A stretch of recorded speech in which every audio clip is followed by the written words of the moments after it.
Salam bola mania. Kembali lagi kita akan mengulas cuplikan atau mengulas pertandingan antara timnas U23 melawan timnas Irak ya yang akan dilaksanakan besok Kamis malam ya. Nah, teman-teman bola mania, hari ini kita akan mengulas seputar bagaimana strategi yang akan diterapkan oleh pelatih kita Sintayong untuk menghadapi tim berat ya, tim yang banyak pengalaman di Piala Asia yaitu Irak, dan kita akan melihat apakah terjadi perubahan permainan yang akan diterapkan oleh pelatih Sintayong ini terhadap pemain-pemain kita, karena seperti kita ketahui pada saat pertandingan sebelumnya melawan Uzbekistan ya, kita terlihat sekali bahwa dari awal pertandingan sampai akhir pertandingan menunjukkan hasil yang sangat layak untuk diterima. Pertandingan kemarin sempat unggul lebih dulu meski akhirnya dianulir ya oleh wasit karena dianggap offside. Nah, tapi terlepas apapun itu, yang menjadi catatan penting adalah nanti bagaimana kita melihat timnas kita ini bisa mengubah atau membuat pertandingan menjadi lebih seru dan lebih fight. Karena kenapa? Kalau pola dan strategi mainnya hampir sama atau tidak jauh beda dengan pertandingan melawan Uzbekistan, niscaya akan mendapatkan hasil negatif. Artinya tiket untuk Olimpiade Prancis itu akan sulit diraih. Nah, seperti kita ketahui bahwa sebelum pertandingan melawan Uzbekistan kita lebih menawan sekali permainan kita pada saat melawan timnas Korea Selatan yang akhirnya berujung pada adu penalti. Tapi secara keseluruhan para permainan yang diterapkan oleh timnas kita pada saat melawan Korea tentunya sangat menakjubkan sekali ya. Bahkan kelasnya hampir sama kelas permainan di level-level tingkat Eropa.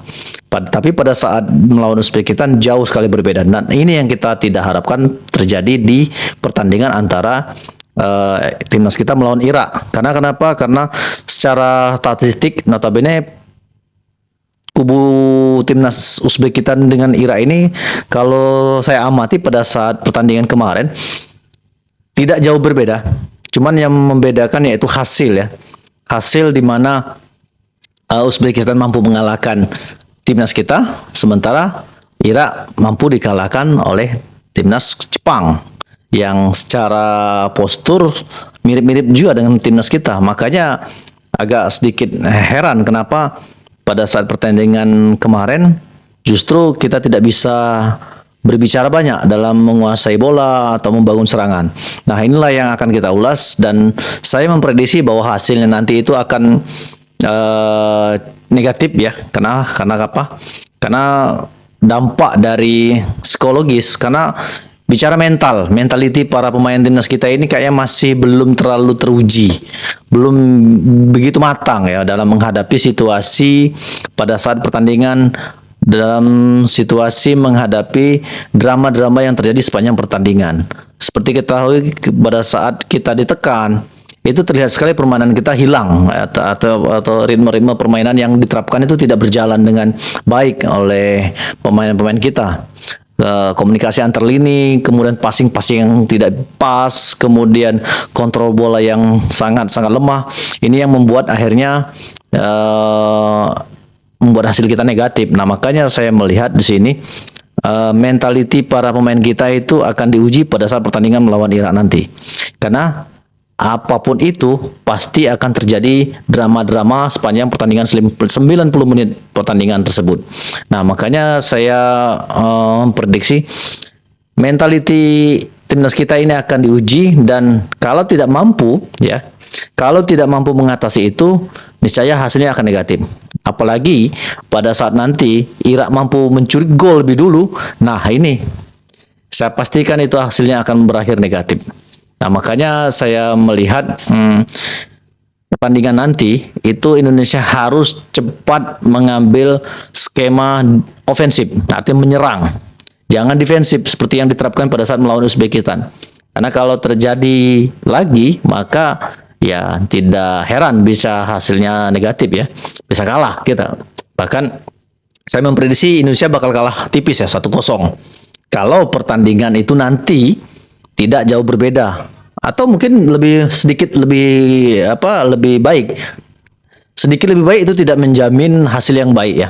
Makanya harus perubahan total yang harus diterapkan oleh Sintayong agar bisa mengimbangi permainan yang akan diterapkan oleh timnas Irak sendiri, yang secara perjalanan Piala Asia ini sangat bagus sekali. Dia setiap tahun setiap kompetisi dia mampu menjadi cukup berbicara banyak ya di level tersebut. Nah, makanya ini akan menjadi tantangan tersendiri bagi Sintayong, apakah mampu ya meningkatkan mentalitas pemain kita pada saat nanti, karena dampak dari pertandingan melawan Uzbekistan itu sedikit banyak bila larut, nah ini akan mempengaruhi pola permainan kita di saat pertandingan nanti.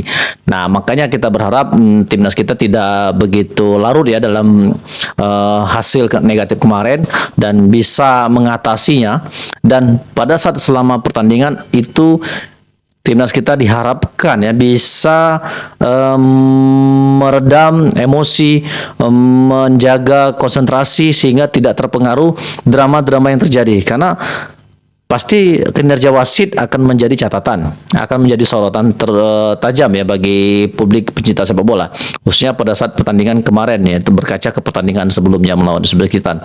Nah, kemudian wasit VAR ini juga akan menjadi faktor mempengaruhi bagus tidaknya penampilan, karena kalau terjadi drama-drama ini dan timnas kita tidak mampu mengatasinya, maka pertandingan akan tidak berjalan baik dan bisa saja banyak kesalahan yang akan dilakukan para pemain-pemain kita. Blunder-blunder yang semestinya tidak terjadi itu bisa terjadi ketika kalau kita tidak mampu mengatasi tekanan-tekanan selama pertandingan. Nah, makanya strategi yang diharapkan kita nanti bisa tidak sama dengan melawan Uzbekistan, karena kalau kita masih melakukan strategi long pass dari bola belakang langsung ke depan, sementara dengan postur yang ideal bagi para pemain Irak itu sangat mudah sekali. Dan ingat ya, gol pertama melawan Uzbekistan itu jelas melalui bola atas. Bola-bola crossing ini akan menjadi senjata ampuh timnas Irak untuk mencuri gol. Nah, ini maka sekali lagi kiper kita itu harus cermat ya, harus cepat mengantisipasi bola-bola crossing yang akan dilancarkan oleh timnas Irak sendiri, karena dari sektor sayap kiri dan kanan ini akan menjadi itu andalan mereka. Kemudian dengan passing dan sprint yang kencang, pemain-pemain yang memiliki speed yang tinggi ini akan bisa menyulitkan pemain-pemain belakang kita. Makanya kita berharap pada saat fluid pertandingan dimulai itu semua pemain itu harus fight ya, harus cepat merebut bola, jangan sampai membiarkan pemain-pemain Irak leluasa menguasai bola. Karena itulah kuncinya nanti, khususnya di sektor lini tengah ya. Ini kita akan kita saksikan seperti apa pertarungannya, seperti apa adu taktiknya di lini tengah. Karena lini tengah ini akan menjadi kunci baik tidaknya serangan yang akan dibangun timnas kita. Nah, seperti kita ulas sedikit dengan komposisi susunan pemain ya. Seperti susunan pemain yang akan turun yang timnas kita, yaitu seperti Hernando Ari Sutaryadi, kemudian Komang Teguh, lalu Muhammad Ferrari, Justin Hubner, Ilham Rio Fahmi, kemudian ada Nathan Chuon, lalu ada Ivan Jenner, Pranata Arhan, Witan Sulaiman, Rafael Sturridge, dan Marcelino Ferdinand. Nah, ini komposisi permainan ini, pemain-pemain ini saya lihat tidak begitu jauh berbeda pada saat pertandingan melawan Uzbekistan. Nah, tinggal lagi kita menanti perubahan skema permainan, taktik, strategi yang diterapkan oleh Sintayong sehingga bisa meredam serangan-serangan yang dibangun oleh timnas Irak. Karena kita ketahui timnas Irak ini memiliki banyak pengalaman, dan ini kita juga masih minim pengalaman di Piala Asia, karena pada terakhir kita mampu berbicara banyak itu di tahun 2018 pada saat kita bisa mampu masuk final ya, di partai final. Namun lagi-lagi ya, pada saat itu hasilnya negatif. Kita hanya bisa meraih runner up. Kita kalah melawan Malaysia. Nah, itu akibat dari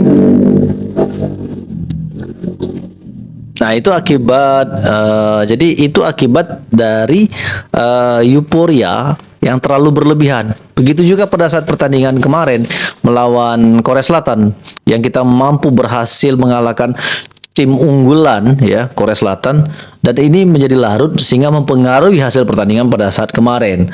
Nah, ini jangan sampai itu terjadi di pertandingan Irak, karena satu tiket untuk menuju Olimpiade Prancis ini menjadi modal berharga bagi kita untuk meningkatkan motivasi kita, untuk meningkatkan setidaknya peringkat sepak bola kita di internasional. Karena seperti tahu, kalau hasil bisa baik positif, ini akan mempengaruhi peringkat FIFA. Nah, untuk itu saya memprediksi nanti Indonesia kalah tipis. Indonesia kalah tipis kalau permainan tidak ada perubahan. Dengan catatan tidak ada perubahan. Kalau kita masih menunggu diserang, kemudian hanya mengandalkan counter attack, itu saya pastikan Indonesia akan meraih hasil negatif. Dan jika kita mampu ketinggalan atau Irak mampu mencuri gol, nah itu lagi pertanda bahwa siap-siap kita akan meraih hasil negatif ya, teman-teman bolaman ya. Nah, itu tadi seputar ulasan prediksi pertandingan antara timnas U23 kita melawan Irak nanti. Dan tentunya dengan dukungan supporter itu nanti, kemudian motivasi yang kita lihat di media sosial atau beberapa literasi di media mainstream, bahwa Erick Thohir sudah memberikan motivasi ya, dukungan support untuk timnas kita. Bahkan terakhir saya baca itu wakil presiden juga mendoakan dan berharap untuk melupakan hasil pertandingan sebelumnya, karena kita harus menatap laga yang sudah di depan mata. Oke, demikianlah ulasan kita. Semoga bermanfaat. Salam olahraga.